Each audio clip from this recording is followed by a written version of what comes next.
process. Now recently I came across one of the latest and most thorough studies of Alzheimer's disease,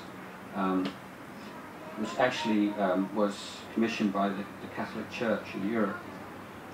And there, the results of this wide-ranging and long-lasting test was that the number one predictor of Alzheimer's disease is lack of impulse control. So we're saying like impulse, we're just in the single area of this emotional education, developing ability to be patient with being able to let go of inappropriate impulses, being able to be aware of what's going on in the mind and to discriminate between that which is constructive and that which is destructive, and to be able to deal skillfully with negative emotions is not some kind of add-on or some kind of optional extra over and apart from like sort of the real business of education, which is the provision of skills and knowledge, but it's at the very heart of the educational process and has positive effects right through one's life, right onto whether or not you're likely to get Alzheimer's in your old age. So that in the Buddhist education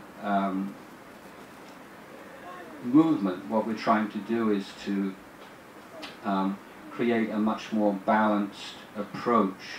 to the development of children, and saying we perhaps put a little bit too much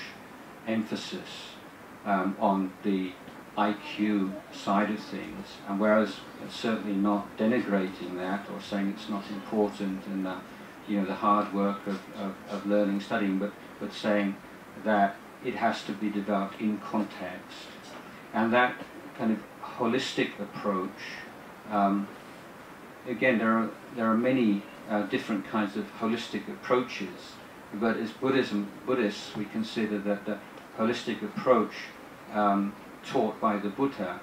is the best one that's out there. That's sort of the faith side of it, is that you're confident in the wisdom of the Buddha and his knowledge of the human condition and how to deal with it skillfully. So the in terms of education, we're saying it's the environment in which the provision of knowledge and skills is conducted, which needs a lot of thought and effort. And we talk about the good friend, the teacher, as the Kalyana Mitta, or the good friend, and the relationship between teachers and parents and children as being extremely important here, that everyone needs to be approaching this with, we say, we're singing from the same page or whatever. Basically, the underlying idea being that we're all students, that the Buddhist approach to life is that we're all learning and training and educating ourselves right through our life. So this is the original, the first appearance of this idea of lifetime learning, as far as I'm aware, in the world. And that teachers are students, parents are students, the children are students. We're all learning, and as we're all learning, we're all aware that we have the capacity to make mistakes, and that we need to help each other and to give support to each other, and being humble enough to look at ourselves and look at the